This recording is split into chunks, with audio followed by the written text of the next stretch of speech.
Terus.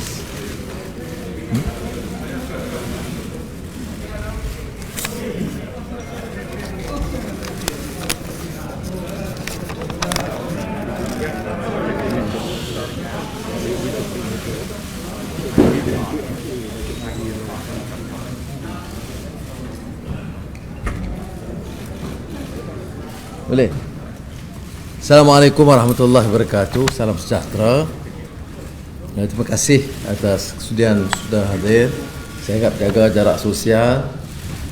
Masalah COVID kian meningkat. Jadi kita ada tanggungjawab memelihara. Alhamdulillah, kita menjunjung kasih kepada Kebawah Duli Yang Maha Mulia Sri Berdeka Baginda Yang Tuan Agong.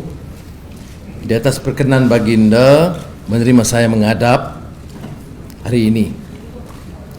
Saya sukacita merhatikan bahawa keadaan Baginda sihat walafiat dan dapat berjalan dengan lebih tegap. Seperti mana saya janjikan dalam sidang akhbar pada 23 September yang lalu, saya telah tunaikan hari ini dengan mempersembahkan kepada Kebawah Duli Yang Maha Mulia dokumen sahih mengenai majoriti kukuh dan meyakinkan ahli-ahli parlimen menyokong saya. Dan sebagai hamba Allah, kita insaf dengan ujian yang kita lalui dan memanjatkan setinggi-tinggi kesyukuran kepada Allah Subhanahu Wa Taala kerana di atas rahmat dan hidayahnya memberi kekuatan, kesabaran dan iltizam untuk kita meneruskan perjuangan membela nasib agama, bangsa dan negara tercinta ini.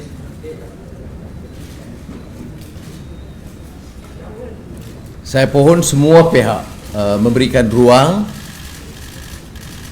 dan wewenang kepada Kebawah Duli Yang Maha Mulia menjalankan tanggungjawab mengikut lunas perlembagaan dan juga budi bicara tuanku untuk menelaah dokumen dan dalam 1-2 hari ini memanggil ketua-ketua parti mengesahkan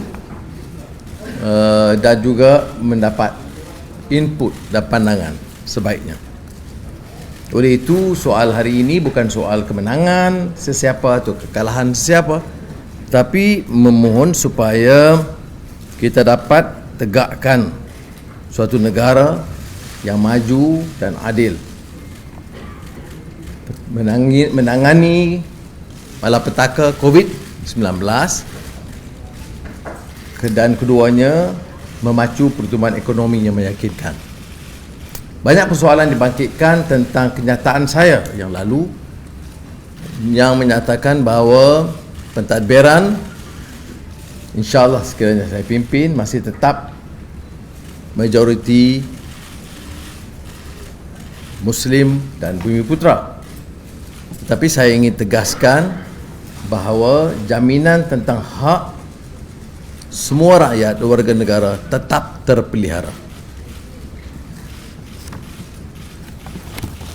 Terima kasih. Ya. Dia mencecah lebih dari 120, tetapi oleh kerana Yang di-Pertuan Agong akan memanggil ketua-ketua parti, maka munasabah untuk kita bersabar, memberi ruang dan wewenang kepada Yang di-Pertuan Agong untuk memutuskan.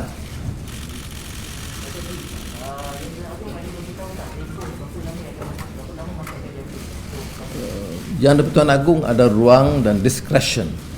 Jadi saya ingat tidak wajar untuk kita bagi tarikh ataupun tetapkan waktu termasa. Saya pun tadi maklum kepada tuanku, kita akan bersabar dan gunakan kebijaksanaan dan ruang untuk tuanku. Cuma kalau berdasarkan perkembangan tertinggi, saya masih beranggapan kerajaan Tan Sri Muhyiddin sudah jatuh. itu dalam bentuk apa ya? Adakah kenyataan bersumpah atau bagaimana? Yang mana? Dokumen sahih itu saya berikan secara kepada Jabatan Agung. Ada bentuk akuan bersumpah, ada bentuk pengesahan dokumen ketua-ketua parti. Yeah, okay.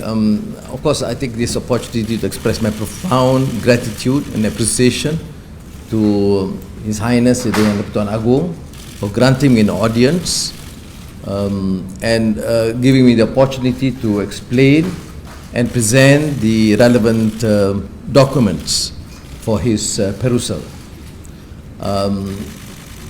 With these documents, it is abundantly clear that we have registered a formidable, convincing majority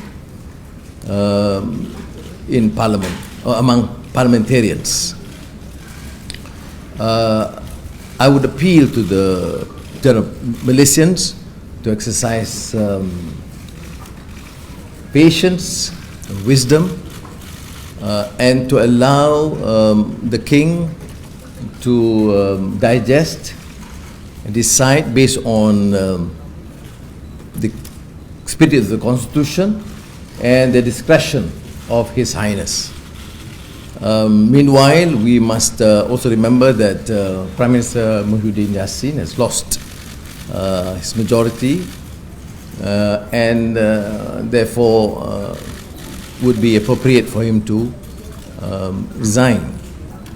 But our focus, of course, again, our concern about COVID-19, but the need to ensure that Malaysian economy grow, and we have the impetus which is lacking at present, both in the way we handle the COVID-19 and also without a clear, definite plan of action to revive the economy.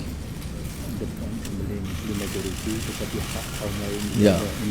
There were some concerns expressed due to my earlier statement on the 23rd about Malay Muslim or Bumiputra Muslim majority in this country.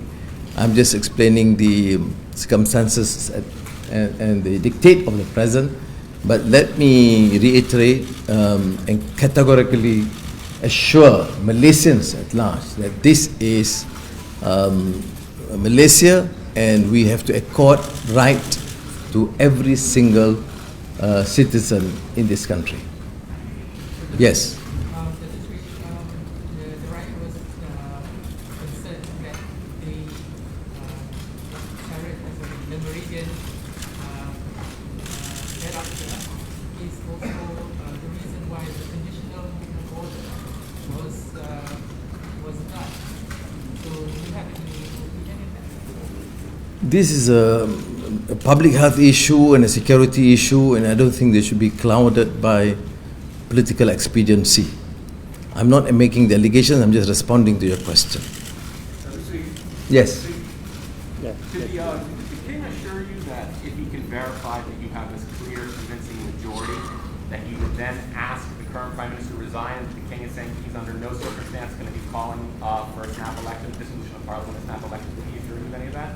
The King assured me in no uncertain terms that he will respect fully the Constitution and the spirit of the Constitution. And I then also reiterated the fact that he has discretion and he should be given adequate time to study and digest the papers and documents and to consult the other party leaders. So I think that's it. I'm not in the position to then decide on behalf of the King. And did he, as far as getting that number that you say you have, that clear, convincing majority, did you cut deals, make any compromises with anybody who's currently facing criminal charges to get them to go with you? Did you cut any deals, make any compromises with anybody in that circumstance? Number one, this is an inclusive government.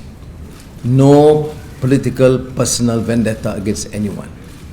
But number two, which is very important to appreciate, that I have already made it abundantly clear that we are committed to reform, to institutional reform, to judicial independence, and to the rule of law.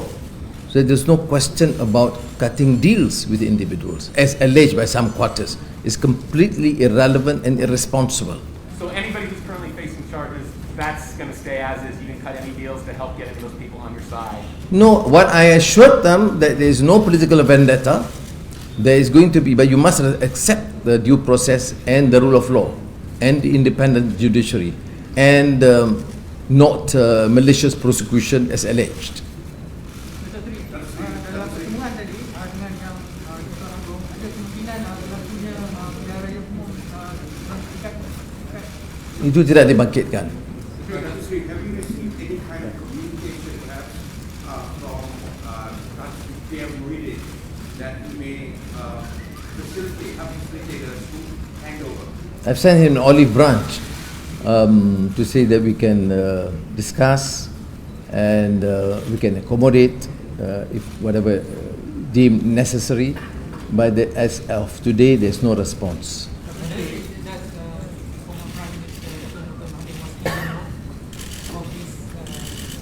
Yeah, through emissaries,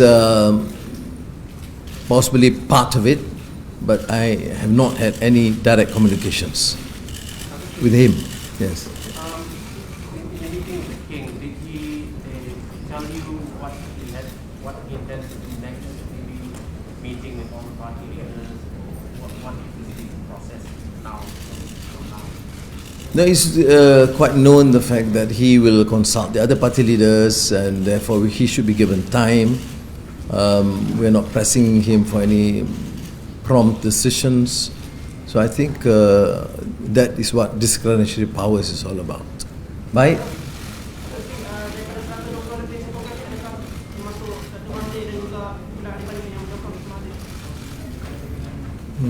Nanti senarai itu akan dikeluarkan kemudian. The olive branch also extended to Dr. Mane. I think, as I've said, this is an inclusive government. I'm not in the position to deny anyone to participate on the condition that they accept these policies and the parameters, which is clear in terms of good governance and institutional reform.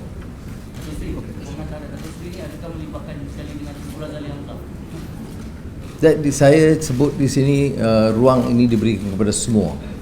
Baik, last. Terima kasih banyak. Assalamualaikum.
Ini,